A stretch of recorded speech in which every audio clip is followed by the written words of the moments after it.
welcome to the Traveling Knitter podcast. My name is Steph, and this is the December episode. I'm filming it a little bit early this month because I am not going to be here. If you've been around a lot. If you've been around before, you'll know that I am the only family member of my family that lives in Ohio. Everyone else lives in different states or out of the country. So I tend to travel home, and that is what I'm doing. Although this year, my littlest brother is graduating college. So he has his graduation ceremony, and it's super lucky that it is basically the week before Christmas, and the pandemic allows us to work from home. Now, before the pandemic, with the job that I have, I was allowed to work from home. You just had to get permission, but I only worked for about 2 months before the pandemic hit. So this is kind of just how it's always been. And I am extremely grateful because working from home allows me to be able to still work and be with my family, or, be wherever I need to be without the stress of trying to fit it in, because that's what I do. I don't take the day off. I just work, and then drive or travel and then immediately work again. So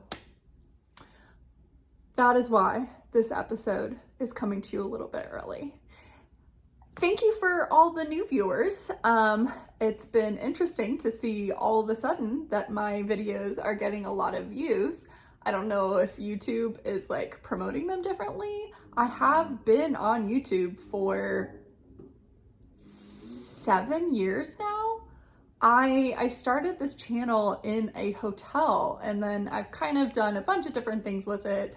And yeah, so it's been very interesting to see the growth, which is awesome and exciting. I love seeing all the comments and the posts on my Instagram and the little messages in my Instagram. So that's been really nice. If you are wondering where my Vlogmases are, because I tend to do Vlogmas and I do Vlogtober, I just was not doing anything this month. Normally I have a lot of activities planned. I used to be traveling a lot in the holidays, and it'd be fun to see where I was and all the Christmas lights. But to be honest, I have done almost nothing in December. I went out to eat to a restaurant, and then I've worked out,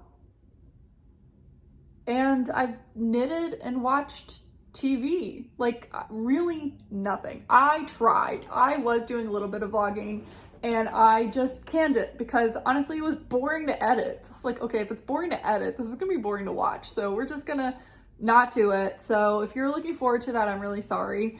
I will post a picture of the yarn advent calendar. I got Teal Torch Knits Solstice calendar, and I'm loving it so far. I'm looking at it right now. So I'll post a picture of that. Also, this is my Christmas tree. Can you even tell that it's decorated? I love themes.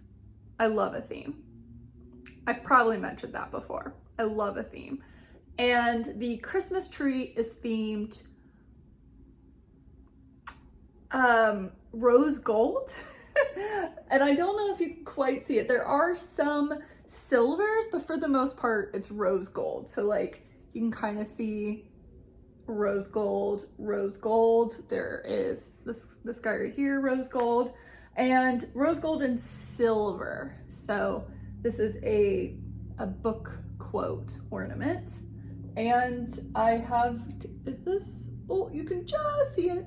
This is a Swarovski owl that my Opa gave me, so it means a lot to me and only comes out at Christmas. Okay, let's jump in because I'm hoping to keep this a little bit shorter, other than, I just spent 5 minutes blabbing. But anyway, the plan is just normal episode, and then I'll talk a little bit at the end about what I'm thinking for next year. So, finished objects. I'm so excited, guys. I'm calling it finished. The ends are not woven in, and I have not blocked it because, to be honest, it's been on the hanger and I just keep looking at it. It is my Coastal Crop Raglan, and this is by Tiff Nealon. You know what?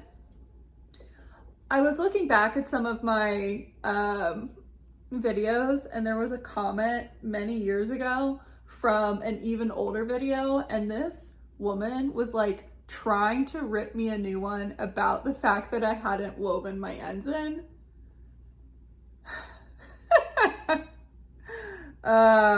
Loved it. I don't know. Every now and then, like, you can go on the page and see what comments you haven't replied to, and weirdly enough, sometimes they just like appear, and it'll be like a 2-year-old comment that just all of a sudden shows up, and I never knew someone commented, and then it feels really creepy to like comment on it. And yeah, it was this weird comment about how I kept touching my hair and how I didn't have my ends woven in, and I was like, girl, why are you so negative? Like, just shut the video down if it bothers you that much. Anyway, this sweater is just gorgeous. Is it coming off green on camera? I can't really tell because it is 8 o'clock at night. I do have a ring light on. I've got the Christmas light. I've got an orange yellow bathroom light on over here just to see what we get. But this is green and this is brown. Yeah. So this is knit in Knit Picks City Tweed DK in the Toad colorway. And then the brown, which is also on the sleeves, is Knit Picks Palette in a brown color. I'm not really sure what colorway that is because I don't have the ball band, and it was just scraps. I had made a fingerless glove and I bought like a bunch of different browns and threw the ball bands away. You know, I could go back 6 years and find the podcast where I talked about it, but I'm not going to. What I did love, and wasn't necessarily intentional, but was perfect, is that the palette that I used, the color matches one of the NEP colors in the City Tweed. So it's like I bought the yarn to be together. I am so pleased. I'm so pleased that it came out so nice. I have the pattern here.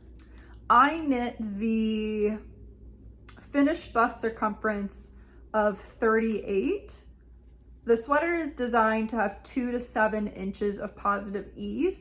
I wanted basically the higher end of positive ease, so I went with the 38.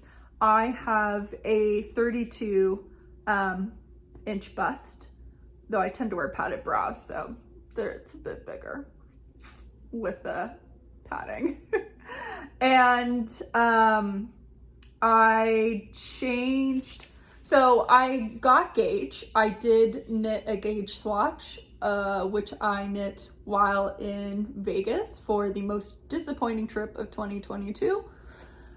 And so I think I had to drop down a needle size for the body. I used a US size 4 or 3.25 for the neck ribbing. And then I knit the body in US 6, which is a 4 millimeter. And then the cuffs, I ended up knitting I used a 3, I believe. I think I had to go to a 3 millimeter because it got too floppy, and I wanted it to be really nice and tight, snug, because it's gonna stretch out. And I did the split hem. What's a little strange with the way that it's sitting is that my front is the same length as the back. Well, like, it doesn't look like it, but the way that it's hanging, the front hangs further down than the back. So my back is like, even though it looks longer, it's the same, which is interesting. I did do short rows on the back to raise it up, but do you see what it's doing there? It's doing this weird like fold thing. You can kind of see it on the front, right? Can you tell? Can you tell that there's this like weird dip here? So I'm gonna need to like really block that out. I think it'll fix it when I wear it.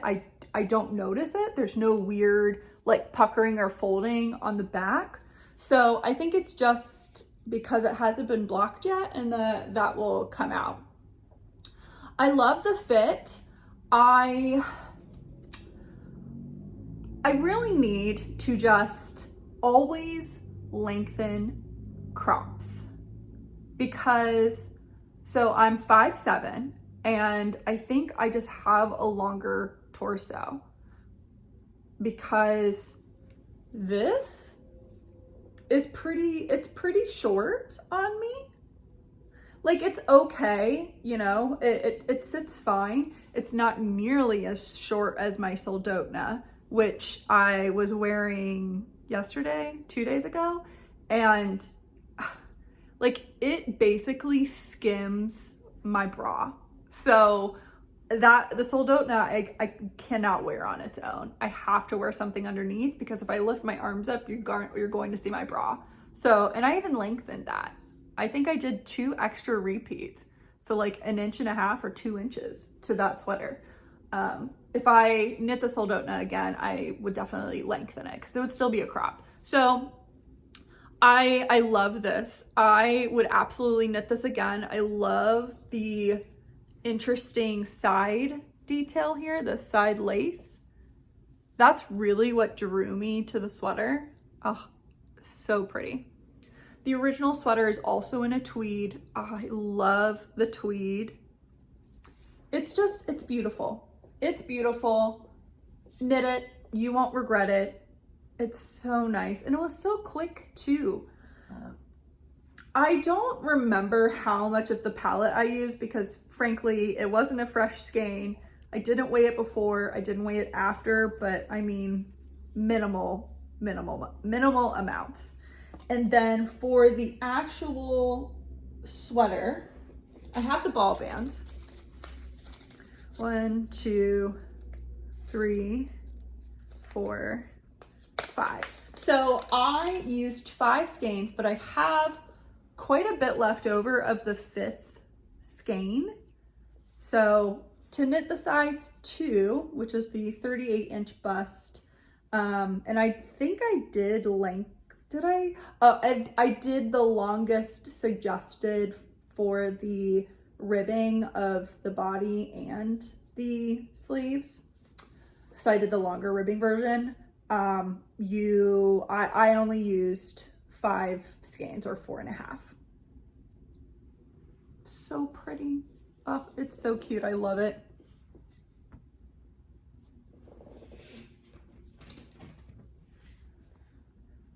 Another finished object is the last panel, or the second panel of my pillows. And I said I would block them on my last episode. I haven't yet.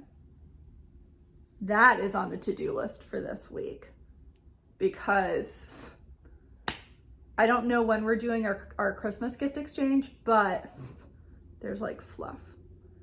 I'm going into work on Wednesday, and I have a feeling maybe that's when we'll exchange it. So I need to block these and sew them. I need to just do that tonight then. Block them tonight.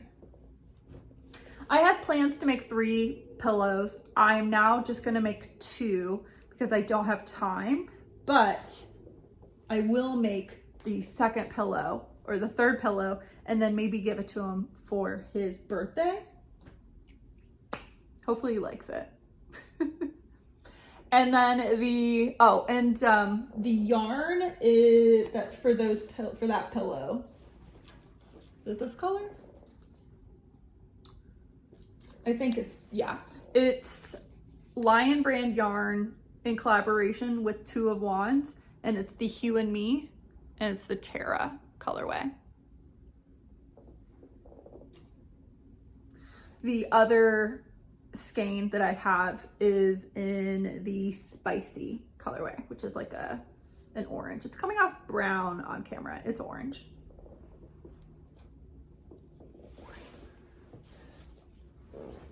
The last finished object I have, and I shouldn't still have it, but I have it, is the Homestead cowl.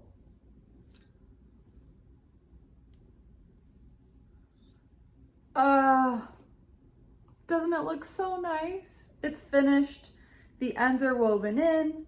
It's blocked. The edges aren't rolling. It's beautiful.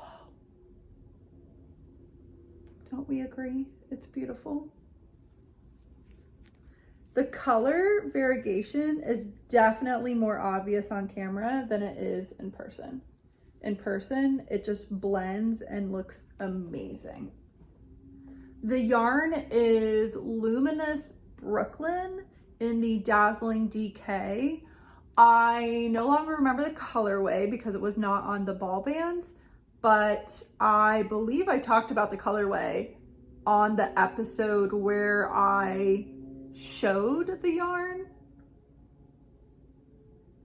And that would have been like in the spring, early summer, because that is when I got this yarn. This is a pattern, it's called Homestead. It is originally a scarf.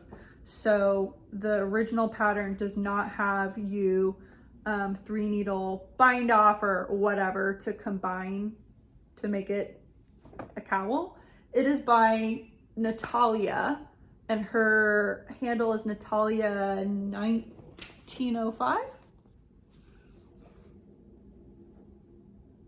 Yes, Natalia 1905. This took 4 skeins of the DK. I have basically, so my thought was if I needed to go into a 5 skein, it wasn't that big of a deal. But in the end, I must have had a skein that had a little bit more because I probably had like 1 or 2 grams left over after doing the 3-needle bind off, which was perfect. This cowl is for one of my good friends. She lives in Albany, New York, which is outside of New York City, a bit away.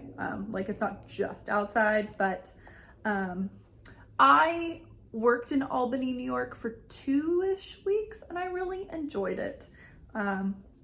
I then drove between Syracuse and Albany and almost got hit by a boat because I was driving down a road in a Prius, a rental Prius, and this truck turned onto the road, and so there was 2 lanes, and he merged onto the road perpendicular from me, and his boat came unhitched. And so luckily I saw this truck and I'm like, oh, he's gonna have to, like, I don't want him to go into my lane, so I'm just gonna slow down a little bit just to give him enough space to make that turn. I mean, I could have kept going because I had the right of way, but I did kind of think, you know, just in case he needs to get into my lane, I'll give him some space. Luckily I did, because his boat would have hit me. Just so funny. Like, I pulled into the gas station, called my roommate, left her a voicemail that was like 30 seconds long that was, hey, just want to let you know how my Friday is going. I'm driving a Prius and almost got hit by a boat on land. Hopefully I fly home. Bye. Like, yeah. So I need to package this up. I wanted to make her mittens, but I'm just kind of like, I'll send it as another package. I need to get her Christmas gift to her. So I'm going to wrap her Christmas gift and put this in the mail. I don't know if I'll do it today, or not today, tomorrow, or it'll be sometimes this week. I do need to go to the post office and drop off the gifts that I have purchased for the children in my life now. Speaking of children, I believe I showed you a picture of the sweater I made. Is it called the Barley sweater? It's by Tin Can Knits. It's probably one of the most well-known free patterns that are sweaters. They come in infant to adult sizes, and I made mine out of a Barocco Comfort DK yarn that I bought in college with the intent to make a cowl that I never did, so I used it for a baby sweater, and it's so cute. And I met said baby, and I believe it will fit the baby. So if at some point I get a picture of the baby with the sweater, then I will post on my Instagram, but like I'll cover the baby's face because it's not my baby. So you'll see like this within a sweater. And those are the finished objects. I don't have a ton of works in progress to show because I've been working pretty monogamous on things. That's how, I worked monogamously on the cowl, and then I moved to the sweater, and then I moved to the pillows. And now I'm working pretty monogamously on the project that's in here, which are a pair of socks. This bag I got at Target in the $5 section, or in the dollar section, and it's just so cute. These are my Hermione Everyday Socks in a Brew City Yarns color, Brew City Yarns in a Jasmine Princess colorway. I already have one of the socks done. They don't look identical because something was happening up here with my gauge, but otherwise they're pretty good. I am already onto the foot, and gosh, I have maybe half of the foot to go, and then I can do the toes. These are going to be for one of my good friends from my old job, and we are going to Disney together in February, and we are running the Disney Princess half together. And we both love Disney. During the pandemic, we sent each other Disney postcards and letters and stuff, which I really need to get back into. We kind of stopped once the US started opening up in the summer of 2021. But these socks are going to be for her, because I know when I tell her that this is a Disney Princess colorway, she's gonna know what these are. So luckily all of the gals in my life have the same foot size. So if it fits me, it fits everyone else. It's perfect for a sock knitter, because all my socks basically are the same size. My nose is so itchy. I knit pretty much all of my socks on 9-inch circulars. It does not bother my hands at all. And I just love knitting in the round, zip, zip, zip, knitting in the round. I did the sleeves on 9-inch circulars. Maybe they're 12-inch. I've got a small circumference needle set, so I kind of just used whatever was available.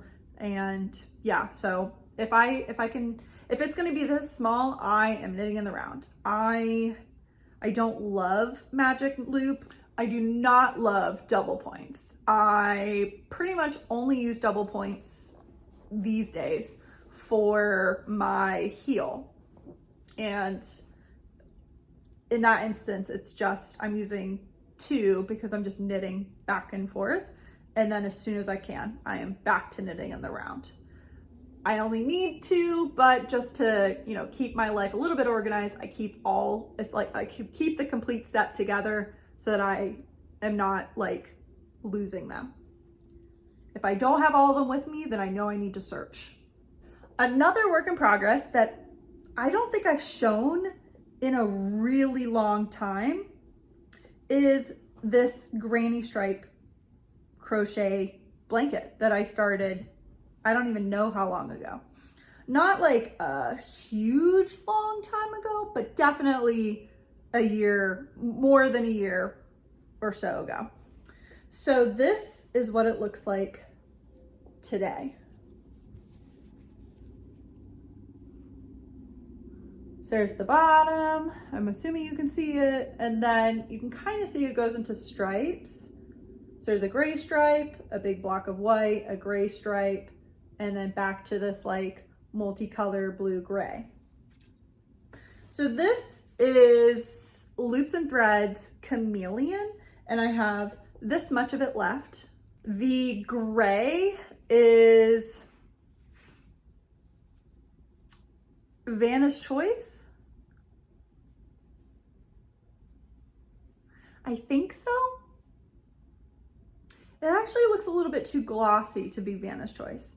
The white, I believe, is Vanna's Choice. I think the gray is something else. It's just leftovers, and I didn't want, so I was doing the gray, and then, well, to go even further, I started this, and this is how much one 200-gram skein got me. So I knew that 2 skeins would not be enough to make the size blanket that I wanted. With the width that I had, I needed more yardage. This yarn is no longer sold, and I didn't feel like spending money trying to find another skein to match because I'm kind of just knitting or crocheting from stash, so didn't want to do that. So then I went through my scraps and thought, what if I had a gray? I could use that. So I crocheted a bit with the gray, and then realized that that would not be enough either.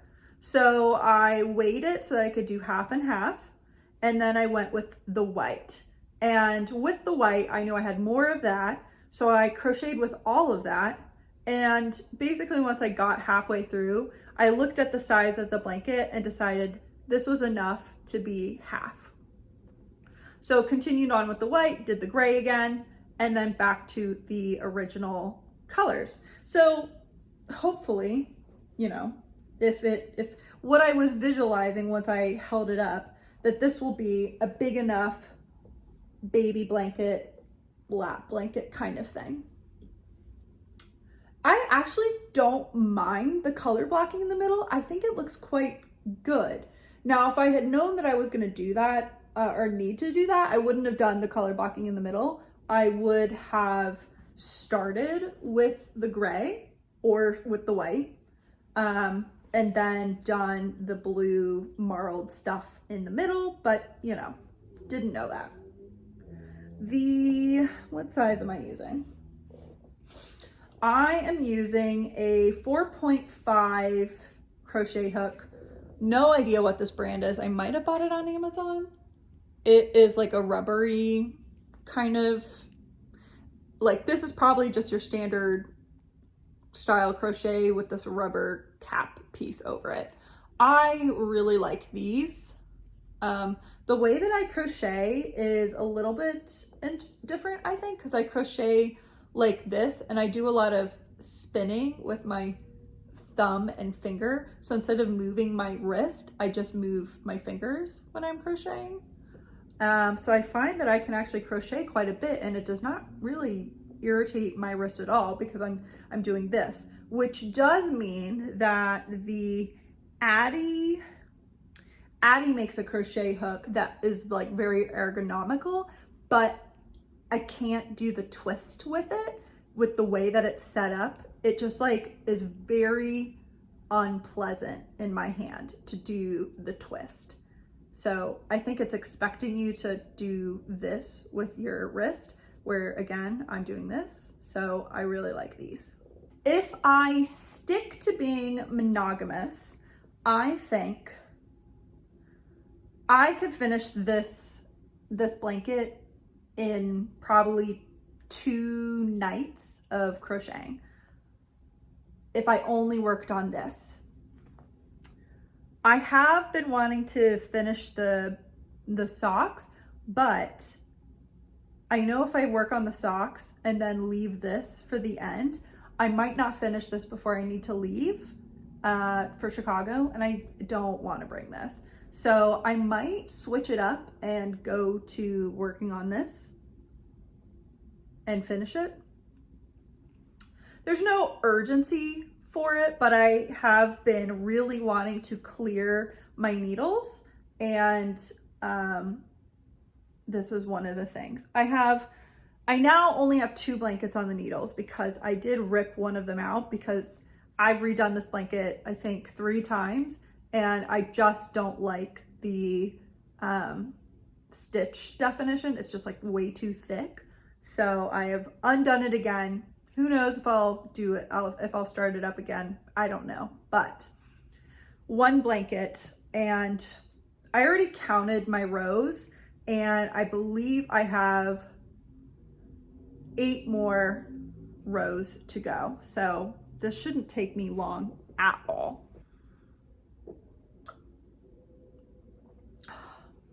And those are my 2 active projects. I do have a little bit of acquisition to show you. Nothing too crazy, as we'll get into it. So last year, 2 years ago, oh my gosh, it's probably even longer. I was living in Dayton still.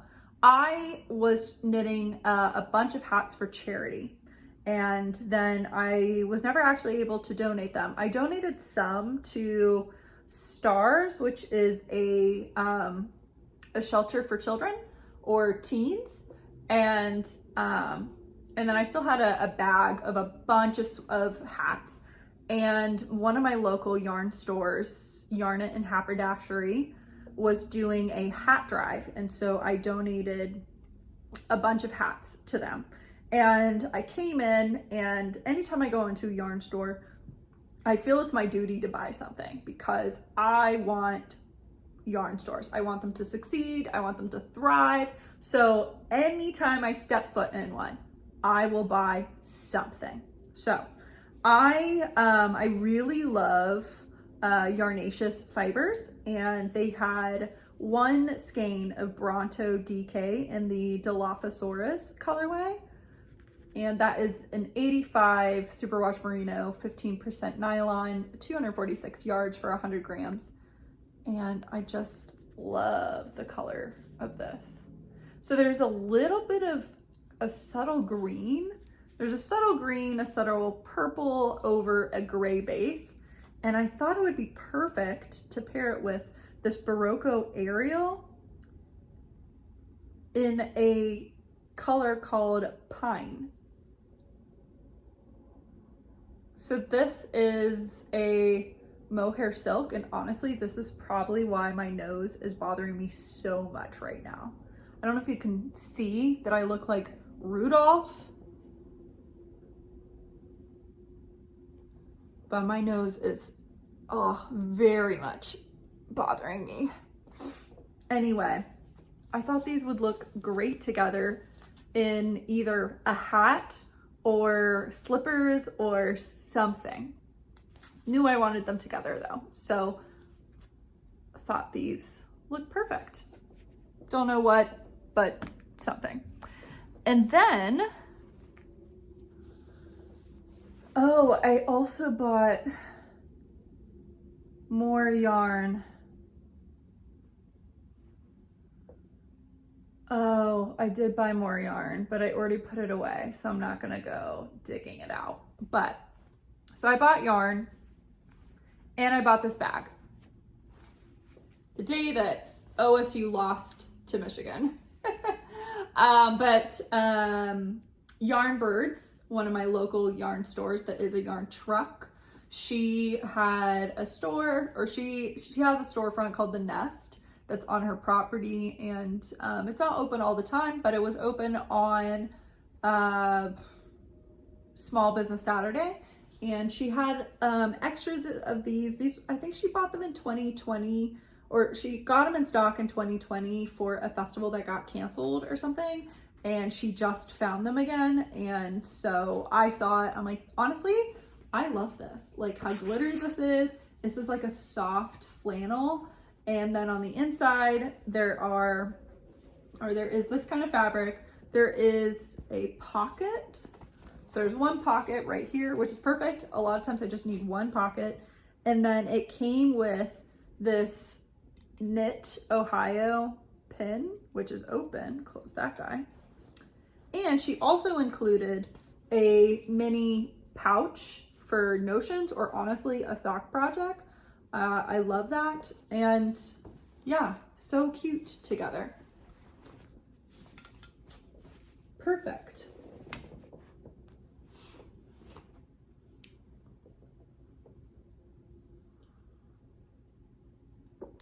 I wanted to talk a little bit about plans for 2023.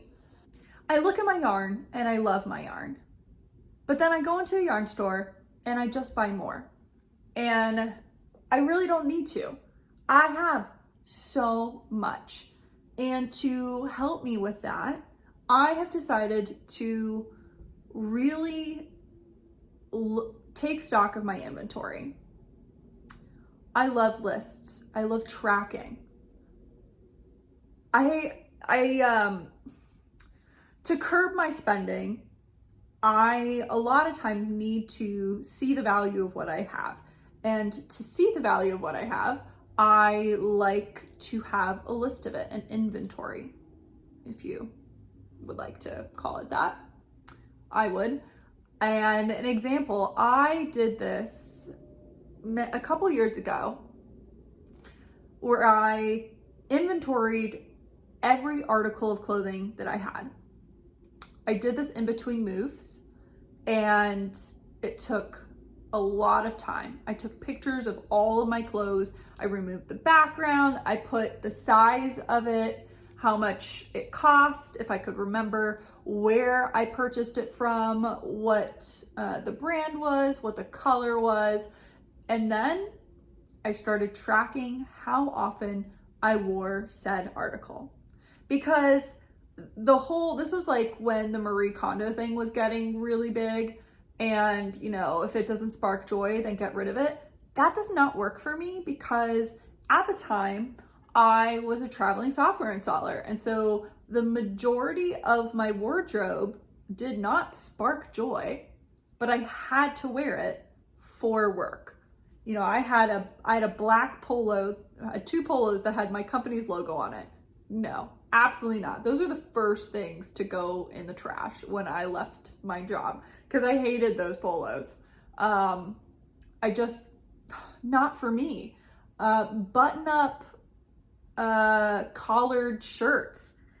I don't love those. They don't fit right. You lift your arm up, your shirt comes untucked. It's like so constricting along the shoulders. I just, no. And then, I'm wearing slacks. Am I gonna buy slacks outside of like a corporate environment? No, absolutely not. That's just not my style. It's not my style. So the whole sparks joy did not work for me. I needed to see the value of a thing by how much I deemed a usage of the item. So I did this for, honestly, I did this up to the pandemic.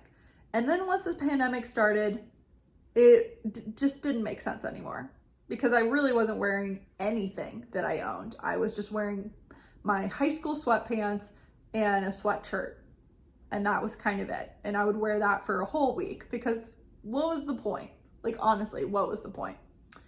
And so the whole exercise was a success, I will say, because it showed me that I did have a lot of things. And you could create outfits in the app and you could save those outfits. And I loved that concept. I didn't do it very often, but when I did it, I loved it. I loved kind of picking the things, putting them together, seeing the groupings of outfits that I wore together often, because that is something I do where I've got like a specific pant that I wear with a specific shirt, with a specific cardigan, and then how often I was wearing that grouping. and then, you know, trying to branch out and like, okay, well, these orange pants do work with other shirts. Not as much as I love it with this particular shirt, but you catch my drift. So it really helped me stop spending money on clothes is basically what I'm getting down to. You know, I would go to Target and I would just buy, oh, you know, I love these shirts. I'm going to buy 5 of them because why not? And I really don't do that as often. And that's helpful when you're trying to save money for a house. So, I figured I'm going to do it with yarn. Now, it doesn't quite work with clothes in the same way because I'm not using the yarn multiple times, but it shows me how much I have. So what I've been working on is a spreadsheet, and it is kind of like a yarn inventory. I've been keeping inventory inside of Ravelry, but it does not work for me. The inventory feature or stash feature of Ravelry just doesn't work in the way that I need it to. I need like graphics on how much I have and how many skeins, what's my yardage. Just, I needed it in a different view. So I have been cataloging all of my yarn. I am going to do every single thing. So that's not just indie dyed yarn, but that is my commercial yarn, that is my acrylic yarn, everything. I am kind of getting stuck on some of the random bits that don't have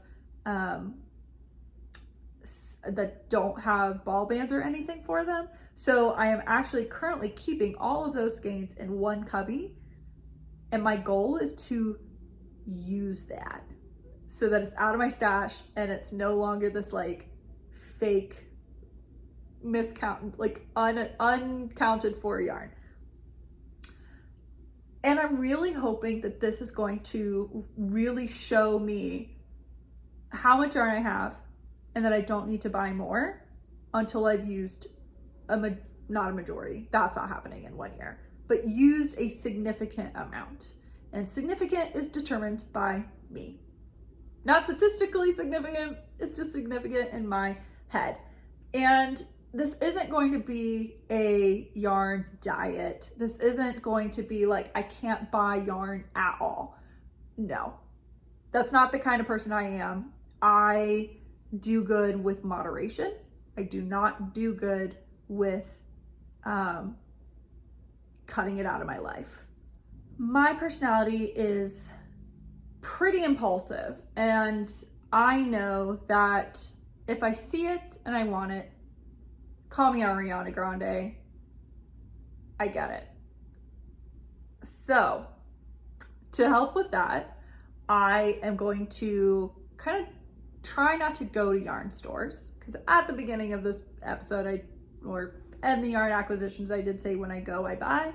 So I'm going to try to limit myself from going to yarn stores, or limit, if I am in one, only buy with a project in mind, which I have started to do, but it's like vague project. It's like, oh, sweater quantity. That means I need 3 or 4 skeins. No, you need to know the exact sweater. So those are my plans, and to kind of inspire me a bit, I have decided to do a bullet journal for my knitting, and I'm so excited for this, which I know I'm like, here I'm saying I'm gonna try not to spend money, and I bought, you know, a journal and supplies and all of that jazz, but I think it's gonna work out because the bullet journal and the supplies was literally like 2 skeins of yarn. So in 2023, I will be working from stash, and I'm going to love it. Now, I have bought some yarn in preparation of this.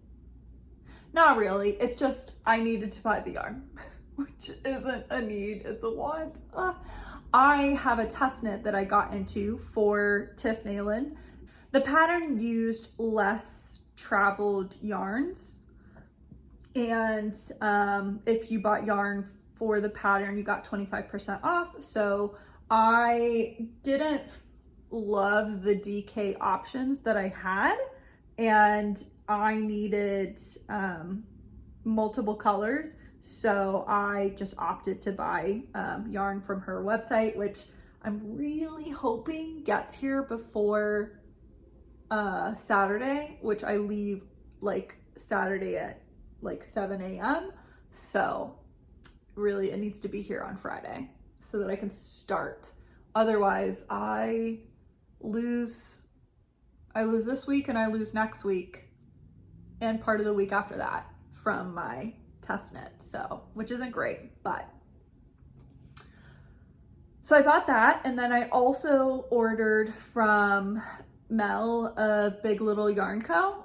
She did a huge pre-order, unlimited for 24 hours. So I purchased 2 sweater quantities worth of 2 different colorways, and I did Surrey plus a DK and then Surrey plus a worsted. So yeah, that was a lot of money.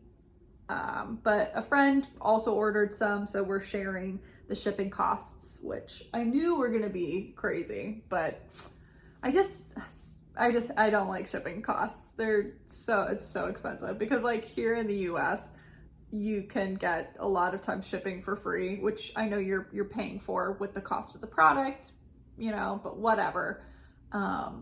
So that will be coming.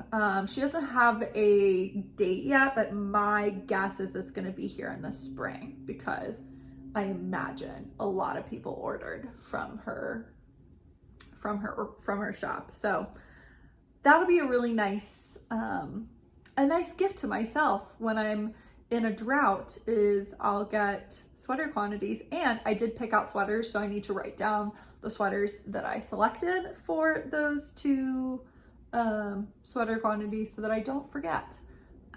But yeah, so if you are also very into spreadsheets and stuff, I am going to be like beautifying it. That's my goal for the end of January or end of December, is to wrap up all of the yarn that I want on there and then make the graphics a little bit better and more organized and think of all of the different ways to showcase what I've got and, you know, statistics, all that stuff. If you're interested, I'm thinking I might post it onto Etsy as a digital download, probably not for very much, maybe $5. I need to test it out. I have a Mac, so I need to test it on my work computer to make sure that all of the like everything works between Excel and Google Sheets, because that's essentially what I'm using on my Mac, just to make sure it's good to go. And then, you know, I'll post it. I'll probably do some sort of hashtag for it, maybe, just to keep track. But I am hoping to do like a full skein value, maybe $1 value at the end of 2023 to just see how much I was able to knit from stash. And I think having the bullet journal will be really fun because I might do some challenges. I like in the book community, there's a lot of like bookish challenges that are so much fun, and I would love to do that with knitting. It's just, you know, at a slower pace, but we'll see. So if that sounds interesting to you, definitely check around. Definitely stick around the channel, and you'll see what 2023 has in store. If the bullet journal thing works out really well, maybe I'll do just some videos on the layouts and spreads that I do for knitting. And yeah, we'll see. I'm definitely like not so into drawing. I'm not a terrible artist. I draw fine. I just don't love it. I'm definitely more of a sticker kind of person. So there's a few bullet journal people on YouTube that I follow that definitely, you know, they're very good at drawing. One of them she's my favorite. Her name is Hedda. She has an Etsy store called Ikigai Papilla, and she sells her stickers. She has a Patreon, but she draws really nice, but she uses a ton of stickers, and so it's, to me, very approachable. the method she uses, especially her book bullet journal. That is the style that I'm going to go for with my knitting journal. It's going to be more scrapbook style. And with that, I'm going to be done. This video is much longer than I planned, and my nose is driving me insane. My nose. Thank you for watching. If you enjoyed, please give it a thumbs up. If you're interested in especially the tracker inventory sheet that I'm working on, definitely let me know. If there are certain categories that you keep track of or something that's missing from Ravelry, definitely let me know. I know one thing that I find, or I wish Ravelry had, is a measurements section for people. So like, I knit socks for different people, and especially for the men, I have a hard time remembering what their size is. And so I have a page on my phone that I just write down the size in inches, or did I do centimeters? Either way, inches or centimeters of of people's feet. I just literally have them measure, and then it's kind of like a good basis for how long to knit the foot. And it would be really helpful if Ravelry had that. And at least I've never seen anything like it, and I've left a suggestion box of that. So I've been thinking about making a spreadsheet for that as well, and we'll see. So if you've got ideas, let me know. I'm not so much thinking about doing spreads for a bullet journal in a printable form. I'm kind of more just in the spreadsheets section. So if anyone's interested or has like suggestions, I am totally open. Right now, it's kind of just based on what I like, what I use, what I would find helpful. But you know, if there's something that you're tracking that might be nice, let me know, and maybe I can include it when I do post it on Etsy. And with that, thank you so much, and I hope you have a lovely holiday season and a wonderful end to 2022 and a fantastic beginning to 2023. Bye.